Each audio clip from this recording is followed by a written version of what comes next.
one of these things that was going around probably several months ago was the Chinese social credit score. And that was like the government giving all of its citizens a social credit score that you get points taken off depending on if you broke the laws or caught jaywalking or going on websites that you're not supposed to or anything like that.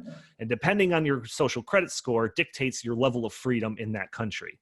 Wow. Whether or Okay. not you can like buy. And this is actively being done in China. Absolutely. Yeah. Wow.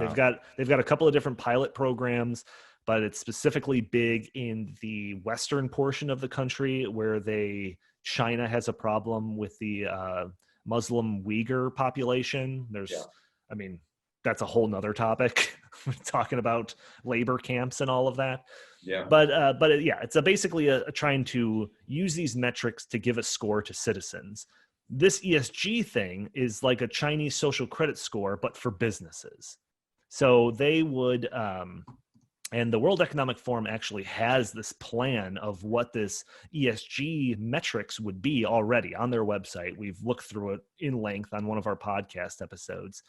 But basically, instead of businesses being judged on profit or whether or not they provide a good or service at a reasonable cost to consumers that like that product, instead of being judged on those standard free market principles, they would get a ESG score based on gender and race composition of their governing boards, greenhouse gas emissions, ecological sensitivity of their supply chains, workforce diversity, gender pay equality, community investment, total number and rate of new employee hires during the reported period by age group, gender, and region, and literally dozens, if not 100 other metrics just like this.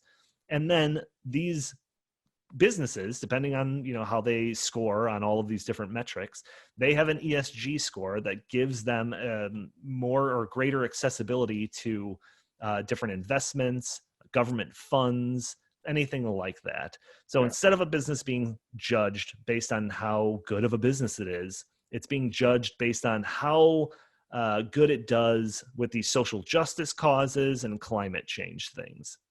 So that's kind of the heart of this. So instead of like the individual consumer being the driver of the economy, it's instead this elite board of people that are constructing what these ESG scores are composed of. It's a total separation of free market towards something that, to me, resembles more of a 21st century socialism that's being judged by some board of elites. Right. That's what the Great Reset is. Catch new episodes of Indie Thinker with Reed Uberman for free right now by going to YouTube or Spotify or wherever you get your podcasts.